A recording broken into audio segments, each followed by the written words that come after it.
Ja, það er 1-1 niðurstaðan og já, þið eru í neðri hlutunum á markatölu. Það hlýtur að vera svekkjandi. Gífurlega svekkjandi og FH-leikurinn situr núna í þegar fáum sjálfsmark á okkur í 95. en áfram gakk. Svona, hvernig fannst þið svona að leikurinn bara annars svona heilt yfir spilast? Við vorum bara söffera og söffurum vel og þarna þeir voru yfir en við gerum okkar vel og líklega fyrir í endan. En svona í fyrri hálfleik allavega, þó að Blikarnir hafa kannski verið meira með boltann, þá áttu því svona hættulegri færi og kannski eru þið svona sangjandi yfir í fyrri hálfleik. Hvernig svona var þín sýn á það?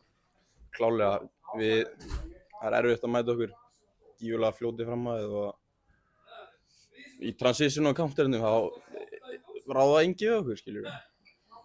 Og svona bara, já, horfandi í framhaldið, svona kannski svekkjandi svona strax eftir leik að vera að fara í neðri umspilið eða neðra úrslitakeppnina. Hvernig svona leggst samt það verkefni í ykkur?